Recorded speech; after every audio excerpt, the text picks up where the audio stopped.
అడిగి రాస్తున్నారు. ఇంత దౌర్భాగ్యం పట్టింది.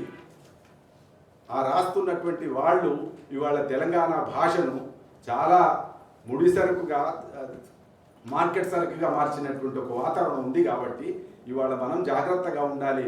తెలంగాణ భాష కృతకంగా మారకుండా జగన్ చెప్పినట్టు వాళ్ళ చేతులు అది కృతకంగా మారిపోతుంది, కృత్రిమంగా మారిపోతుంది.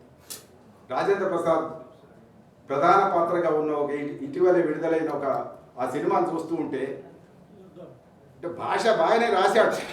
రాసిన రచయిత బహుశా తెలంగాణ రచయిత అయి ఉంటాడు. భాష బాగానే రాశాడు. కానీ ఆ ఉచ్చారణ దగ్గర నుంచి అవన్నీ మనం చూసినప్పుడు ఆయనలో లోపం ఉందని నేను అనను. కానీ ఆ ఉచ్చారణలో ఇది పలకకపోతే అది ఎంత వికృతంగా ఉంటుందో దానికి పరాకాష్ట ఆ ప్రధాన పాత్రలో ఉన్న తెలంగాణ భాష. కాబట్టి వాళ్ళ తెలంగాణ భాషను వివిధ రూపాల్లో హింసిస్తూ, తెలంగాణ తల్లిని ఎట్లా హింసించారో, హింసిస్తున్నారో, అది కూడా తెలంగాణ శిల్పుల చేతనే హింసింపజేస్తున్నారో, తెలంగాణ భాషను కూడా అట్లా హింసిస్తున్నటువంటి ఒక వాతావరణం ఉన్నది.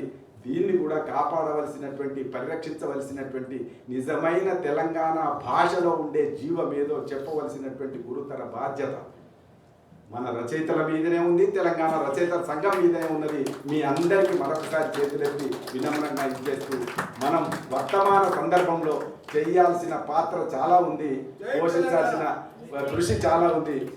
అదంతా మీరు చర్చించుకొని, ఎవరికి వాళ్ళు నిర్ణయించుకొని, మనం తెలంగాణ స్పృహతోని తెలంగాణ భాషను, తెలంగాణ సంస్కృతిని, తెలంగాణ చైతన్యాన్ని కాపాడుకుందామని మనం చేస్తున్నాం. తెలంగాణ రచయితల సంఘం 10 ఏళ్ళ తెలంగాణ రచయిత సంఘం వర్ధిల్లాలి. తెలంగాణ రచయిత సంఘం వర్ధిల్లాలి. తెలంగాణ రచయిత సంఘం